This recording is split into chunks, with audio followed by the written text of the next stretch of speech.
asalaamaaleykum mbooloo mi ñu ngi leen di nuyu kenn ku nekk ci turam ak ci santam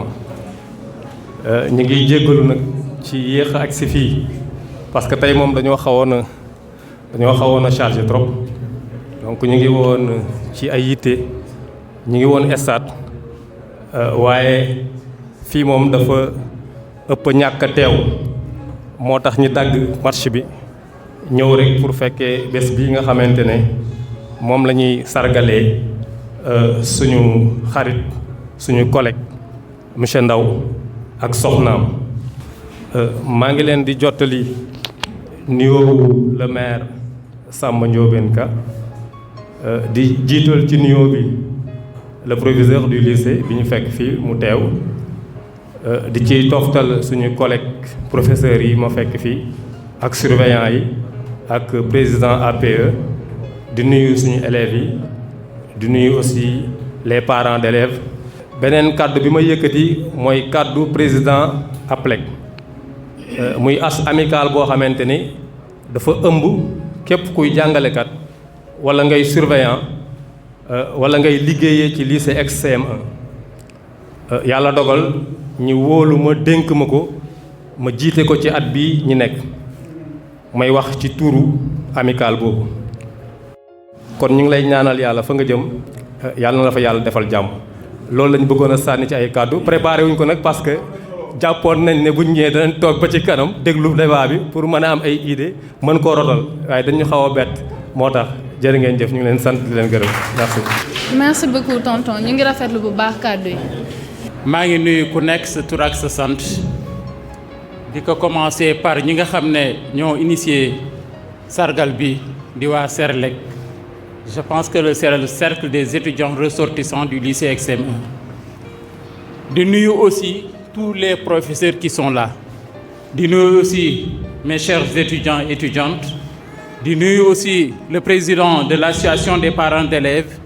De nuyu les surveillants. De nuyu tous les invités. Monsieur Lo ñu ngi lay nuyu bu baax. bàyyiwuñ kenn. bu ngeen may wax nag tey ma wax ci monsieur Ndaw dana métti trop. Parce que monsieur Ndaw je l'ai pratiqué avant même d'être proviseur du lycée ex-CM1 de Dara parce qu'on habite le même quartier mais monsieur Ndaw li ma ciy wax rek il est exceptionnel pédagogiquement humainement et professionnellement li tax ma wax ko nag dafa am fu ma ko tënk rek par monsieur Ndaw lorsque j'étais professeur au lycée Dr Daouda Sow je pense que c'était la première fois ma ñëw fi en tant qu'enseignant mais amoon na lu ma jaaxal ci koñ bi mooy lan mooy da damay gis à chaque fois que presque tous les élèves de Dara se rallient chez monsieur Ndaw ma ne woon nag le pourquoi je vais essayer de voir le pourquoi mais à la suite la découvrir que monsieur Ndaw c'est quelqu'un qui est très social là parce que amoon naa des cas d'élèves yoo xam ne pour être encadré en mathématiques dañuy ñëw ne ma surtout bi ma nekkee proviseur dañ naan ma proviseur ñun de dañu bëgg a ñëw au lycée en tant que des candidats libres pour maintenant être encadré en mathématiques pour suivre les cours de mathématiques au lycée léegi nag dañu bëggoon nga boole ñu ak benn professeur boo xam ne en même temps aussi bu ñu mënee jàppale ci cours yi surtout des arabisants mais dama naan leen dem leen kër monsieur Ndaw bu ngeen demee ngeen waxtaan ak moom jarul sax ngeen wax le proviseur du lycée mais dañuy ñëwaat en retour ne ma vraiment Ndaw nee na pare na pour jàppale ñu sans aucun sou donc c'est quelqu'un qui est très social. Maintenant par rapport au lycée c'est quelqu'un li ma njëkk remarqué ci monsieur Ndaw mooy ses qualités religieuses mooy diine. moo njëkk a ñëw ci man abordé ma ne ma monsieur le proviseur yaa ngi doog a ñëw mais lycée bi am na loo xam ne doon nañ ko fi def mooy wàcc alxuraan avant ñuy commencer les études ma ne ko nag bàyyi naa ko ci sa loxo noo ko bëggee rek defee ko noonu mooy coordonner lépp ba jour ñu ñëw ñu ngi koy def depuis 3 ans ñu ngi koy def chaque année ñi ngi jàng wàcce kaamil ci biir lycée bi kon loolu vraiment dañ la ciy jaajëfal. beneen bi aussi monsieur Ndao par rapport à ses qualités pédagogiques xam nga li gën a naqaree jàngale mooy jàngal des élèves de terminale L. xam ngeen lu tax ma koy wax parce que L yi moom ñu ci bëri li ñuy wax rek su ma amee 1 au bac c'est bon mais gis naa ne prof yu élèves yu bëri bu ñu leen yoree en mathématique ñu bëri mën nañu daw ay cours mais bu dee monsieur Ndao moo leen yor bëri na am na yeneen collègues aussi yu fi nekk mais bu leen yoree dañuy dem ba mel ne benn élève duutu daw parce que pédagogiquement xam na nan la leen di téye ba nga xam ne li war ci moom li war ci élèves yi dana ko ci def te benn élèves yëpp dañuy bëgg cours am dañuy kii loolu aussi dafa am solo ci enseignement mooy ne enseignement du dispenser ay cours kese mais enseignement y a le volet social et le volet approche ni ngay approcher say élèves ba nga xam ne dañuy bëgg sa cours ñëpp di suivre sa cours bu ñu doon xalaat ne 1 la ñu am bu ñu demee mën nañu am au-delà de 1 loolu moo ci am solo mu nekk quelqu'un koo xam ne vraiment il est très social il a les capacités aussi pédagogiques de dispenser ses cours beneen bi aussi monsieur Ndao mooy koo xam ne lycée bi bu amee ay jafe-jafe wala mu am ay problème du ci ñàkk mooy njëkk a ñëw ci man frapper la porte ne ma proviseur lii ma gis de suñ ko defee woon nii ak nii ak nii dana gën te problème bi dana réglé wu ma ne ko amul benn problème parce que loolu la ñuy xaar ci yéen xaaruñu ci yéen rek ngeen di dispenser ay cours bu ngeen wàccee dem ñibbi mais li ñuy xaar ci yéen ngeen am benn situation c'est-à-dire bépp jafe-jafe bu am lycée ngeen xam ne lii yéen war ngeen ci mën a indi seen saafara ngeen ñëw wax ak l'administration bu ko defee ngeen essayer trouver des solutions te loolu aussi monsieur Ndao da koy def kon pour vous dire que monsieur Ndao daal vraiment il est exceptionnel li ñuy métti kay mu quitté lycée bi comme il vient d'être muté avec madame Ndao aussi maa ngi lay nuyu de passage xam naa danaa ci ñëw moo ñu doon métti mooy mënul ñàkk parce que képp kuy jàngale ñaan nga yàlla un jour nga jógee fi nga doon jàngalee dem ñibbi sa dëkk wala nga jógee fi nga jógee dem ci beneen situation boo xam ne moo lay permettre li nga bëgg nga am ko man yaakaar naa fi ma njëkk a enseigné mais Casamance mais bi mu jotee dama ñëw Daara Jolof dama ñibbisi di jàngale ba ci kanam ma nekk un proviseur kon loolu ñu ngi ko koy ñaanal dañ koy ñaanal yàlla na ko jig fi mu jógee nag waa Daara vraiment di waa Jolof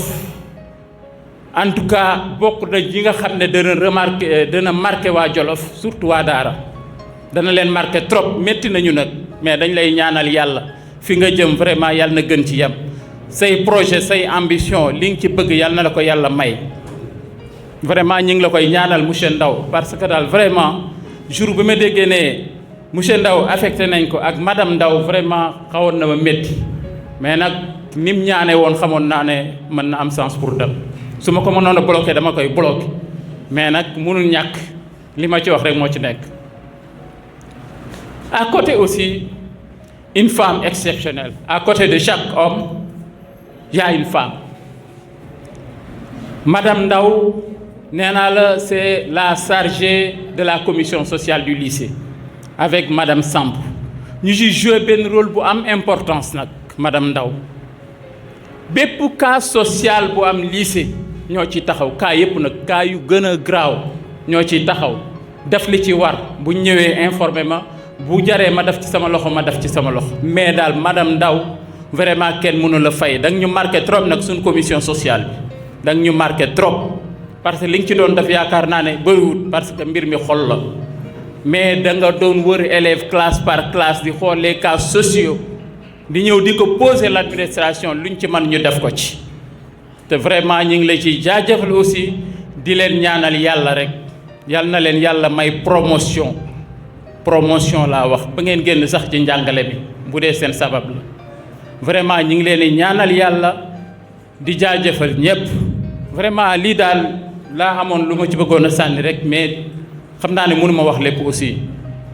di féliciter le Sénélec aussi pas de venir discuter avec moi et d'échanger pour maintenant l'amélioration des conditions de vie des élèves et de l'administration en général ñoom daal vraiment ñu ngi leen depuis Covid bi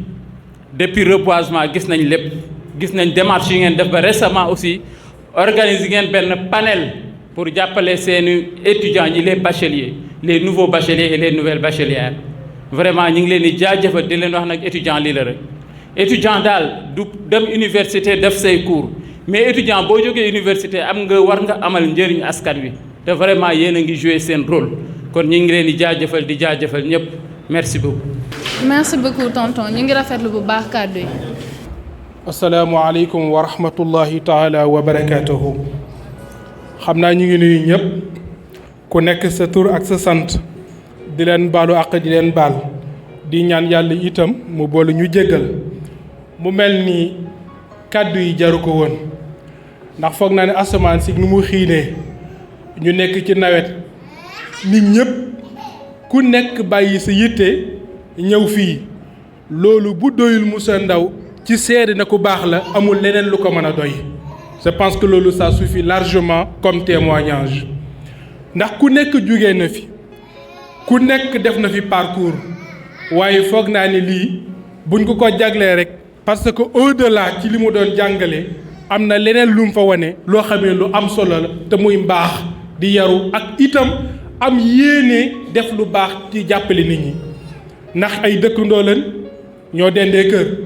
waaye fa tabarakallahu ba mu fa nekkee ba lu mu fa jógee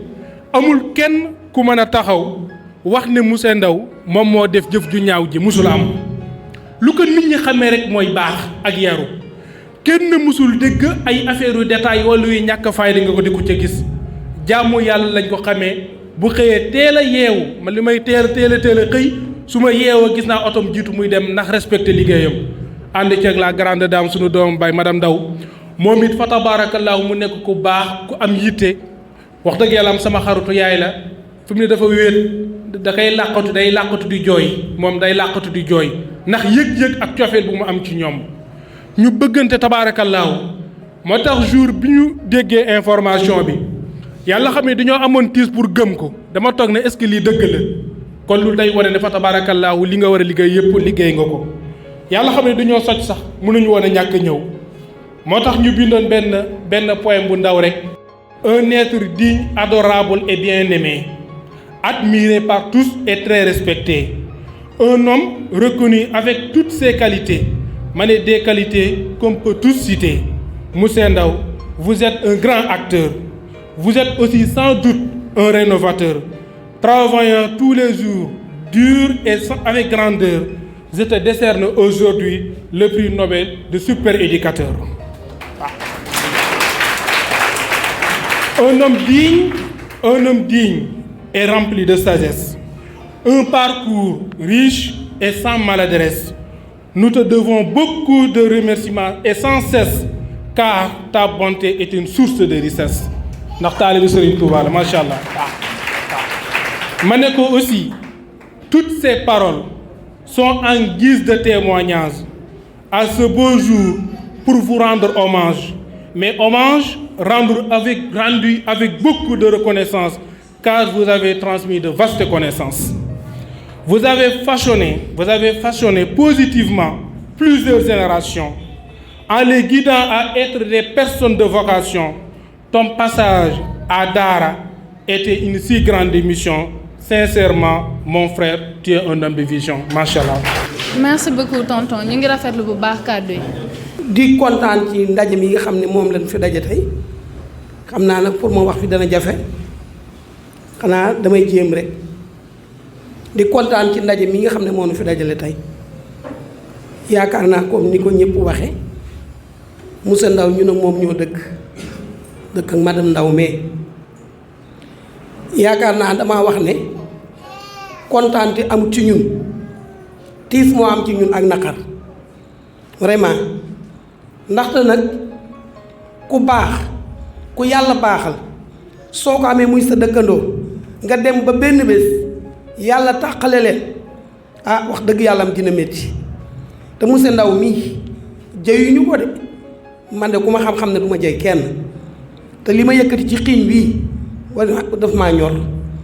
Moussa Ndao mii moo baax Moussa Ndao yaay gor Moussa Ndao yaay jullit dama ne doom ju ma am mu am bac commencé ko ci par Ama Sall mii monsieur Ndaw mii moo ma ci dimbale encadré ma ko ndax damaa jàngut moo tax ma bëgg ku jàng ma defoon ko wéeruwaay chaque jour ci moom laay dem di ko laaj fu xale yi toll lu ñuy def lan mooy seen programme monsieur Ndaw ana xale yi monsieur Ndaw nii monsieur Ndaw nii mu di ma ci jàppale te yàlla kese tax kon monsieur Ndaw dañ lay ñaan yàlla fa nga jëm yàlla na fa yiwu yàlla jëm ci barke Seydina Mohamed dama leen ma sa wax école ne leen yéen maître yi nga xam ne yéen ñi nga xam ne dëkku leen fi li ngeen man ci élèves yi dëkk bi ñi fi dëkk mënuñu ko ci ñoom chaque jour dama koy wax parce que ni ma gis seen programme ak ni ngeen leen di taxawoo ñi fi dëkk mënuñu ko ci ñoom monsieur Ndaw boo demee këram tout le temps guddi ba tam mi ngi fees dell man samay doom bu ma leen di seet kër monsieur Ndaw laa leen di seet su ma leen di bàyyi kër monsieur Ndaw laa leen di bàyyi kon dañ lay ñaan yàlla Ndaw fa nga bëgg a egg yàlla na la fa yàlla àggale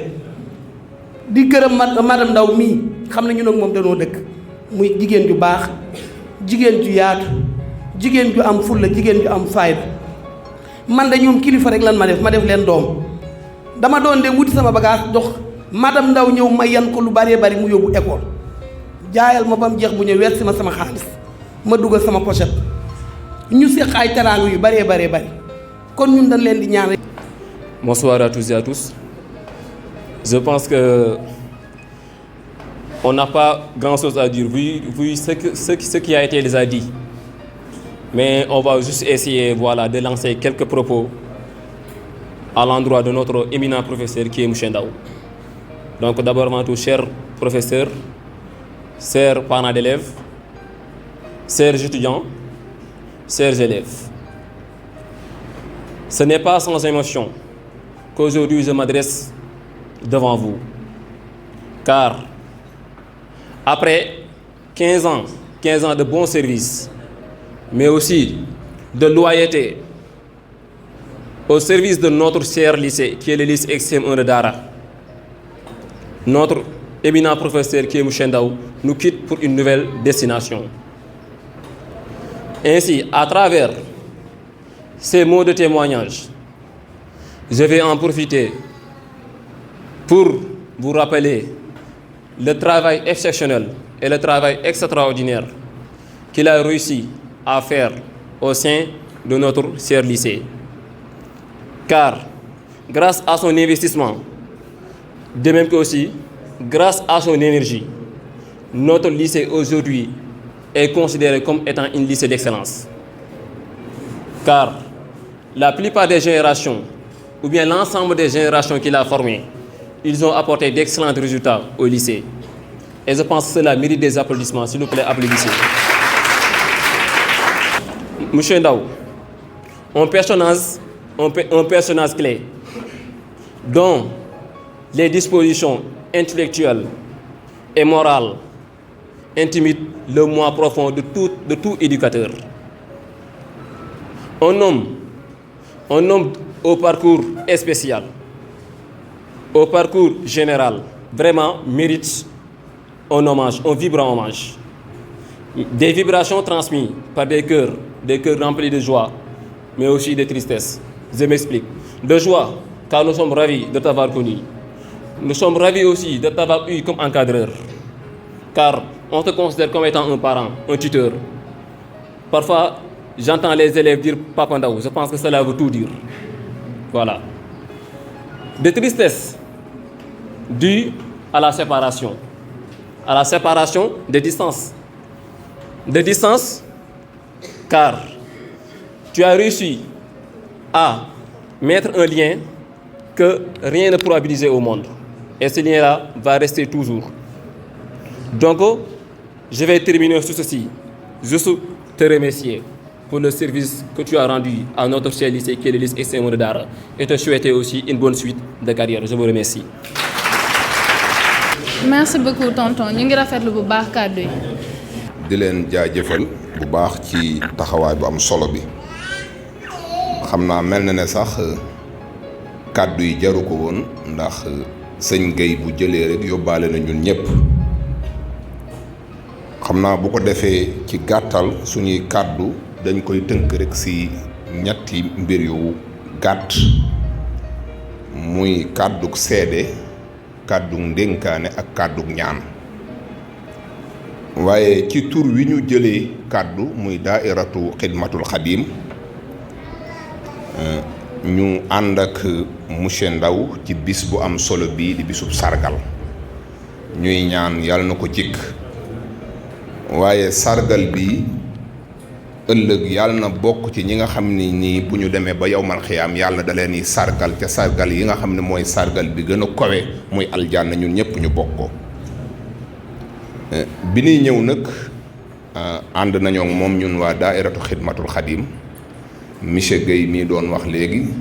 ak monsieur Sey ak soxna Jeegaan Njaay ak ñeneen ñoo xam ne bëggoon nañoo ñëw mais ñëpp dañu xam ne dañu nekk ci jamonoy vacances bu ko defee li ñuy wax rek lenn la pro wax na ko léegi nit ñaar moo ko séq àdduna ak alaaxira da ngay fexe nag loolu bu ñu ko waxee mooy alxidmatu mooy di liggéeyal sa àdduna ngir préparer sa alaaxira ndaw yamul rekk ci wàllu liggéey waaye da ciy boole jaamu yàlla parce que dañ ne liggéey ak jaamu yàlla ndax yàlla dafa dogal ñu am benn daayira tudde ko xidmatul xadim biñ ko tuddee ñu tàmbali ko monsieur Gaye jiite ñu bi mu demee moom mii mu doon suñu jëwrin doon jëwrin joo xam ne nii jëwrin ju mat jëwrin la ci xel ci fulla ci fayda ci bëgg lépp lu baax ñu def ko keroog ndeysaan bi nga xam ne ni mouvement national bi génn na am na koo xam ne ndax ci biir groupe bi daf ne daara ji tas na ndax monsieur Ndaw dem na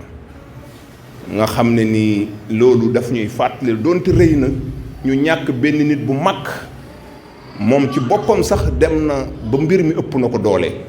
mais finalement ñu xam ne àdduna noonu la baaxoo kër la goo xam ne nii toujours da ngay toxu jëm fii dem fii ba ba ëllëg ñuy dem daarul aaxira mais yàlla dimbale ñu mu doon koo xam ne nii xelam alhamdulilah yàlla na ko yàlla sàmmal mu yor xel bu rafet di ñu gunge ci liggéey bi di ñu jàppale di ñu defal loo xam ne nii sax des fois da ngay xam ne kii doo comprendre sax bëgg lu baax lool waaye nag loolu parce que baatu monsieur bi man dama koy ngeen baal ma dëgg la ñu monsieur Ndaw mais dafa baax tamit ñuy jaar ci tur wi ndax a Cheikh Ahmadou Bamba Ndaw xadimu rasulillahi sallallahu alayhi wa sallam moom lañu ko tudde muy Serigne Touba xañ na sax peut-être yéen ñi def lii xamu leen lu ngeen ci jublu mais weer wii di weeru safar ñépp xam ne weeru màggal la te Serigne Touba li mu waxoon wa fii kulli shahrin zaydu ribhi wa fii safar jamono bu ne suñ borom day dolli samay may mais bu weeru safar ñëwee yàlla da koy ful kon kii buñ ko tuddee Cheikhul Khadim ak Cheikh Ahmadou Bamba Ndaw ngeen ñëw tey ci weeru safar wii di ko ci teral dama ne loolu teraanga gënu ko rëy man na am nag bàyyiwu leen ci xel mais nag lu sew la lu am solo la waaye moom tamit am na mérite bi ndax ki ñu ko tudde waxuma la jullit waxuma la murit mais buñ la tuddee Serigne Touba da ngaa war a am jom ndax Serigne Touba la ko taxoon a jug rek mooy jariñ askan wi jariñ mindeef yi wallahu yansuruni wal xalqu tatbauni fil barri wal bahri za naf'in bila darar mooy njariñ ju àndut ak lor la te ki gën ci mindeef yi mooy ki nga xam ne nii day jëriñ mindeef yi te monsieur Ndaw ca loola rek la ne turandoom day wax ne in aataakumul aqul muslim li xaajatin fabzalu juhdakum fi i'anati fa inna xayra nnaasi man yu'inu almuslimina wa yanfa'uhum daf na bu leen nit ñëwee ci yéen indil leen benn problème indil leen aajo sëñ Tuubaa ko wax mu ne na ngeen fexe seen kem kàttan na ngeen ko régleel problème moom boobu dimbale ko ba problème am jeex ndax ki gën ci nit ñi mooy ki nga xam ne ni day dimbale jullit yi ba pare di leen jariñ kon boo xoolee moom ci bayit googu ci lay dox ndax ñaari nit rek ñoo am kuy régler problème ak kuy créer problème koo gis muy dox problème lay régler wala muy créer problème waaye moom mii yàlla defal na ko tawféex mu bokk ci ñi nga xam ne nii dañuy régler ay problème tey def na ci daara loo xam ne nii nit juddoo na daara màgge daara teral ko te wallahi alazim moom mii li mu fi def defuñu ko. tey bu ñu xamoon valeur am xam lan mooy dëgg-dëgg xam-xam ak nit ki nga war a ñàkk mu jóge ci barab dem ci barab tey nit ñi waruñu woon a xaj sax ci saal bi mais malheureusement jëmm yu mel nii buñ leen di teralati ñu yaatal ko parce que da ciy baax mooy moom sax du pour moom mais ki amoon jom dana yokk jom ki ñàkkoon jom dana wuti jom bu ko defee yéen ñi def lii tamit ñu ngi leen ci sant bu baax di ñaan tamit yàlla na leen yàlla dimbale yàlla yiir leen yàlla sargal leen yàlla may leen ay ndombay tànk ba ëllëg ngeen dem ba am lii ñu leen di teral comme nun leen di terale te nit ñi dañu comprendrewul jàng du caagane arab wala alxuraan wala nangam xam-xam yépp a yam tey sax seen xam-xam bii lépp lu aajowoo seen wàllu diine man ngeen ko cee xam kon ñoom ñii ñëpp lu ñu leen def ci yéen na ngeen leen respecté yàlla na la yàlla dimbale waaye tamit sa soxna ni ko pro waxee yàlla xam ne suñu daayira bi des fois amuñu limite ci moom daf ñuy féete foo xam ne nii sax moom mii di madame Ndaw bi ñu fiy def suñu conférence bi daanaka keroog yëndulut tëddul fanaanul lépp mi ngi ñuy servir ngir bëgg lu ñu neex loolu tamit ñu ngi lay leen ñaanal yàlla na leen yàlla defal tawféex waaye yonent bi nag da doon wax ne jàmbaari démb ya ñoo doon jàmbaari tey ya moo tax yéen moom vraiment maanaam am leen mooy chance mais ñàkk leen mooy tamit ñàkk chance mais ñi ngi ñaan tamit ñi fi ne yàlla nañ am continuer liggéey bi ba yàlla defal leen tawféex ñoom ñëpp ñoo ngi jéggulu ci kàddu yu gudd yi loolu rek la ñu amoon ci tuur daayira bi di ko gën a santate bu baax gërëm yi sax bu ëppee mën nañ koo catu ndax ngërëm lu ëpp cat da ciy dugg moo tax nañ ko ñaanal yàlla rek yàlla sàmm ko te yéer ko wasalaamu aleykum wa rahmatullahi taala wa barakaatu. merci beaucoup tonton ñu ngi rafetlu bu baax kàddu yi. Monsieur le Président, si nous sommes là réunis aujourd'hui, c'est pour rendre un vivant hommage à notre sœur, je dirais même notre très cher ami et frère. Je vous nomme Monsieur Cheikh Ahmadou Bamba Ndaw, Monsieur Cheikh, comme nous l'aimons l'appeler si affectueusement. Recevez cette lettre de la part de tous les collègues, cette petite lettre pleine de reconnaissance, écrite pour un homme si gentil. Merci à vous. Mille merci encore. Vous avoir eu comme collègue vaut de l'or. Nous vous souhaitons une bonne continuation professionnelle. Nous vous souhaitons plein de belles choses, de futurs élèves sentis et investis, de futures classes tranquilles, sans souci. Vous êtes un super professeur, un professeur de cœur, une bonne personne, généreuse et bienveillante. Mettez-le tout dit. Moi, finalement, en français. Permettez-moi de m'exprimer en wolof. Parce que je ne peux pas ne pas parler, bien de mettre un peu de temps sur la personne de Moussa. En tant que représentant de tous les professeurs de la Moussa, nous les sentons. Voilà, comme je l'ai dit en français, xam la nga nekk suñu collègue wax dëgg yàlla contentement la sa engagement sa détermination sa charisme kenn mënu koo qualifier incha allah donc ñu ngi lay sant bu baax a baax a baax a baax xam ñi nga xamante ni xam nañ en tout cas man comme je l'ai dit sama carrière professionnelle ou bien je vais dire même sauf professionnelle da ngay liggéey moom solo ñu la ciy sant bu baax a baax a baax en tout cas kontaan naa tey mais d'après bi ma kontaanee ba pare sama yaram dafa xaw a lan moo tax ma kontaan. yëpp ce sont des anciens élèves que vous avez eu à encadrer nga jàngal leen ñoom ñu dem ba xam ne puso bi foofu ñu delloo ko borom ñu ñëw di la saaxal si kaw gerte nga am mais lan moo tax ma xaw a crise jëm ngi nit ay perte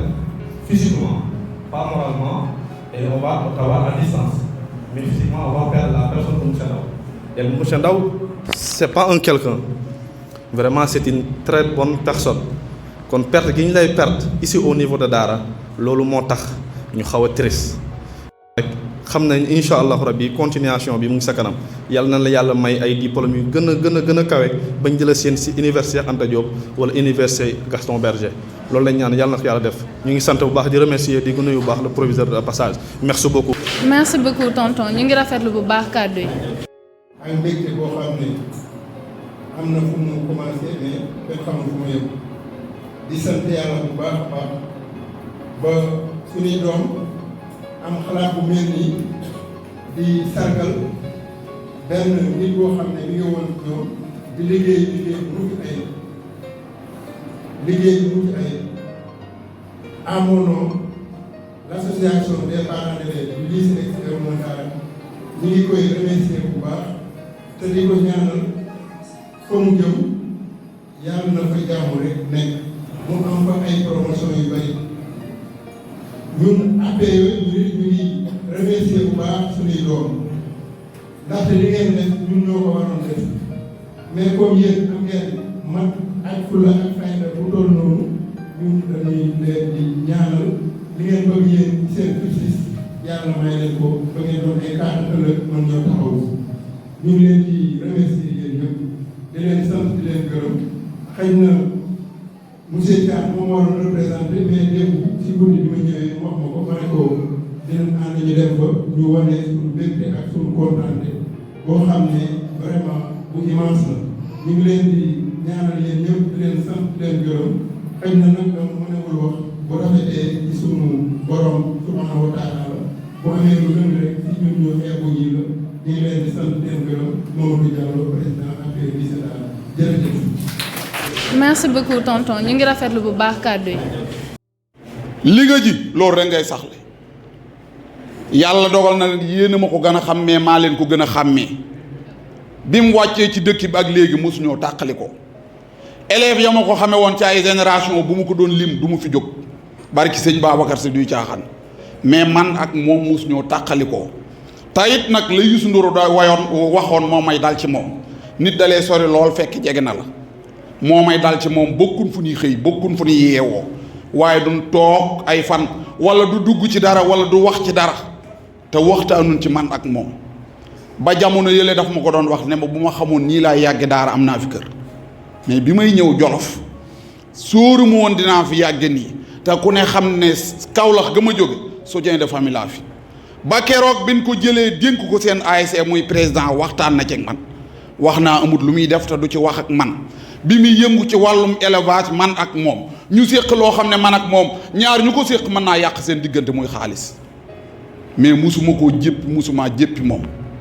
soxnaam noonu la def dem na ba njabootam sax ak suma njaboot jaxasoo moom monsieur Ndaw suma waajur ma ngi ca kërug dëgg tey ñoo ngi fii demoon na ba xamanteeg moom monsieur Ndaw te kenn ko ci ne xam ne bokkul lu ñu yëngu man ci ay punu laa yëngu moom muy jàngale mais yëg-yëg bu mu am ci man ak cofeel gu mu am ci man it ma am ko ci moom moo tax ñu dem ba jaxasoo ba famille jaxasoo ba bërki démb bi yàlla dogalee muy tudd doomam luñ fa yëkkati ay kàddu jëme ko ci Saalum jëme ko ci Jolof maa ko fa yëkkati ci ñu ko fekkee mën nañ koo témoin ndaje bu mu ko mel ne Baye Biram Jóob waroon naa ko fay gis mais xam naa daa am gànt te ki doon wax léegi doomam la su fekkee dëgg la yàlla bëgg wax joo gis ñaar rek lebale mbaa fay bor mais am naa yaakaar lu daara wax ci yow wala Jolof wax ko ci yow daa fay bor te bu ñu évaluer woon sa diggante ak Jolof ci wàllum éducation ñoo yaa ñu topp weccet fa nga jëm yàlla na fa yiw yàlla jëm li duuf ci nag wi xajut ci jin li te wax fi muy jóge du fi jeex te fa mu jëmit du fa doy waaye daal kontaan nañ ci moom ñaanal ko ëllëg ñi koy remplacer wala ñuy ñëw ci dëkk bi yàlla nañ mel na ay monsieur Ndaw man damaa fekk ay xale yu bare yu mu def ci ñoom xam-xam bëgg loo leen li nga xam ne moom mooy mat parce que jànguma mais xale yi sawarunti du njàng moo xam ne da ngay déedéet da nga ciy def fullaak fayda te it loolu la am te bi muy ñëw ci dëkk boobu la daara compliqué parce que ku ne xam ne boobu li fi nekk di perturber kenn xamul nu mu toll mu gérer ñëpp wuuf ñëpp boot ñëpp ku mel ne madame Gise maa ngi koy nuyu léegi bi la paa gisee woo maak moo ma toog mais bi mu ko waxee rek dafa këf am bu boom ñëw ànd ak doomam kon daal monsieur Ndaw Jolof gépp kontaan nañ ci yow te it li tax nga xam ne kontaan nañ ci yow kàddu yi monsieur le maire la léegi ne Samba Ndiobène min dénk dëkk bi moo ko wax yàlla na yàlla defal la jàmm madame Ndaw kontaan nañ xam naa daan la wut lu la wéttali ëllëg. merci beaucoup tonton ñu ngi rafetlu bu baax kàddu yi. ñu ngi nuyu ku nekk ci turam ak santam di ziar ñëpp aussi di jiital nuyoo bi suñu kilifa wala boog suñu ay kilifa yi nga xam ne ñi ngi teew ci jotaay bi di rafetlu jotaay bi di wax ne jotaay bi wax dëgg yàlla moo ñu ci boole xam naa ne bon informé woon nañ ñu que jotaay bi day am ñu ngi doon suivre xale yi suñu rakk yi mu nekk initiative boo xam te ni nii lu rafet la lu ñu kontaan la donc ñuy suivre ba yàlla def xamul ne woon sax dinañ ko fekk far yàlla tombali ñu suñu fekk ko dañuy sant yàlla bu baax a baax quoi di jiital nuyoo bi suñu yaa jiira mu tegal ñu ko ci suñu kilifa yi nga xam ne ñi ngi ci jotaay bi di nuyu sëñ Mansour madame Ndaw ak monsieur Ndaw koñ bi ñaari mbir daf ñoo lié wala daf ñoo boole suñu ay dëkkandoo lañ ba pare nekk suñu ay sëriñ ñun sax terme boobu lañ daan utiliser yaakaar naa ñun ñoo nekk première génération bi nga xam te ne nii maanaam loolu mu tàmbalee ak bëgg fexe ban bëgg mathématique fexe ak encadrement yooyu yëpp yaakaar naa si ñun la tàmbalee su ma juumut parce que deuxième année xaw ma troisième année fii nii ñun la ñu commencé yor en classe de troisième yaakaar naa donc mu nekk koo xamante ne nii waxuma si lu ko yàlla may ci wàllu jox nit ki xam-xam mais laabiir gim laabiir ak ni mu nekkee un sociologue le fait que mu gis élève bi rek xam fu mu ko mën a jaar ba dugal li mu bëgg a dugal ci moom donc buñ toogoon di wax ci monsieur Ndaw ci ay baax-baaxam ci ay qualité am duñ fi jógee donc puisque guddi na nag danañ essayer ba ramasser ba fexe ba nga xam te ni nii dinañ wax nu mu gën a gàttee du yomb nag mais dinañ jéem daal. ak kàddu ngërëm ak kàddu ñaan yàlla suñ borom fayal ñu la parce que bépp enseignant laa wax ki ñun ñu jàngal primaire sax man ba nii may wax ak yow nii ñi ma jàngal primaire sax duñ la fàtte chaque jour damay déggante dañ lay topp comme ndax ñun mënuñ leen fay rawatina monsieur Ndaw mi amoon na benn enseignant aussi bu fi nekkoon c'était comme monsieur Ndaw bi mu demee aussi ñun dañ doon jooy moom primaire la nekkoon rek muy monsieur Sambou c'est la même chose da ngay jooy parce que monsieur Ndaw bu dara dul dara sax waxuma la lim lay jàngal ci xam-xam muy yomb lool ci yow def la maanaam lim lay defee un mathématicien de modèle quoi laa bëgg a wax dafa jéggi dayo daal waaye loolu yëpp bu jàllee diine gi muy def ci yow ak ni mu lay toppee monsieur Ndaw da ngay dem ba da ngay rus a def lenn li maanaam am na loo xam te ni nii da nga koy rus a def di xëy di jàkkaarloog monsieur Ndaw ñu nekk ay élèves am nekk ay ndongo daaraam di ko tarbiyu di ko toppandoo ba si ni muy soloo sax ses anciens élèves booy yëpp ñoom la ñu toppandoo ni muy solo ay yëre près du corps yi kenn xamu ko woon daara monsieur Ndaw moo ko daan sañse macha allah ñu koy ñaanal di lu ñu wax rek chaque derrière un grand homme y a une grande dame donc madame Ndaw nekk sama mag xam nga nekk ku baax moom it def ci lu mucc ayib ñu koy ñaanal moom it lépp li nga xam te ne nii bëgg na ko yàlla ko suñu borom defal njabootam gi yàlla ko yàlla barkeel xam nga yàlla guddal seen fan waaye ñun nag dëgg la quoi xaw na fi yàgg mais duñ doyal boo fi defoon 40 ans sax duñ doyal waaw yàlla na yàlla fay la may jàllewaale ay kàddu sant ak ngërëm amaana say élèves yoo xam ne am na doo leen xam ñenn ñi ay professeur lan ñenn ñi ñëpp ñu ngi fii donc amaana ñoom it bu sañoon sànni ay kàddu waaye ma sànni waaleen leen rek kon damay citer ay quelques tours rek yóbbaale ñëpp ñu mel ne ay Mouhamadou Lamine Silla xam naa di nga rappeler tur yi am na ay Modou Mbaaj Silla am na ay Modou Lay Samb bari nañ ak jànq ji tamit daa mel ni lamp yi tax xàmmeewu ma leen ñoom baxaw ak ñeneen ñëpp. merci beaucoup tonton ñu ngi rafetlu bu baax kàddu yi. asalaamaaleykum waa Daara ba ngi leen di nuyu yéen ñëpp seen tur ak seen sant. di wax ni affaire bi dama ko xaw a yéex a yëg tey ci suba rek laa gis statut monsieur Ali Ndiaye après sànq ma doon ko wax paa mu ne ma loo mënti jàpp na nga ko bàyyi te nga dem ma ànd ak sama doom bee soxna Fatou Gisee monsieur Ndaw xam na ko bu baax a baax a baax sama waa kër yépp monsieur Ndaw moo leen encadré ñoom ñëpp def ci ñoom lu bëree bari kon fi ñëpp jaar rek foofu laay jaar monsieur Ndaw mënuñu la fay ñu ngi lay sant ñu ngi lay gërëm def nga éducation boo xam ne ci suñ doom yi muy sama doom muy doomu dëkk bi yëpp vraiment mënuñu laa fay te bu ñu sañoon tamit li nga wax danga fi toog ba retraité fii keroog ba ma déggee dañ la affecté woo naa la 2 fois jëloo nga ne ma maa ngi ñëw ma comprendre situation bi nga nekk man tam am lu ma métti lool ndax bu ma sañoon ba tey yaa ngi toog di ñu encadrer suñuy doom te loolu vraiment ñu ngi la ciy gërëm ñu ngi la ciy sant comme li nga wax rek mënuñu wax ci yow te suñu xol tooyut mënuñu wax ci yow tamit te amuñu lu ñu métti li nga wax nag fi nga jëm yal na fa yow yàlla jëm yow ak madame Ndaw aussi ñu ngi koy sant ñu ngi koy gërëm man li nga wax xam naa ci dara parce que samay doom dañ daan ñëw sa kër di def ay cours particuliers te xale yi ñëpp a yem mosu leen a siis mosu leen a xool benn bët mosu leen a def dara te loolu ku baax rek moo ko mën kon nag ñu ngi lay sant ñu ngi lay gërëm di la ñaanal yal na la yàlla may beneen promotion bu dàq bii. maaleykum waa Daara Jolof maa ngi leen di nuyu kenn ku ci nekk ci turam ak santam encore di leen remercier bu baax a baax di leen remercier encore ci accueil bi di remercier encore Mohamed Meng connu sous le nom de Papy à l'université Anta Diop. Il est à la faculté de médecine monsieur connu là-bas en fait peut-être dafa juum mu ne que monsieur Ndaw daf ma jàngaluma mais dañu bokk koñ waaye et puis Dieu a fait que li ngeen def nii di ko rendre hommage machallah magnifique en fait je perds même les mots parce que man j'ai jamais vu un professeur boo xamante ne nii def na ci localité benn temps population boobu noonu et puis étudiant surtout étudiant nga xamante ne nii bu amee bac ci je sais pas quoi ci benn lycée bu wanee ginnaaw fàtte na kaka doon jàngal commençant par moi je peux dire que j'ai oublié certains de mes professeurs parce que j'ai eu mon bac en 2015 voilà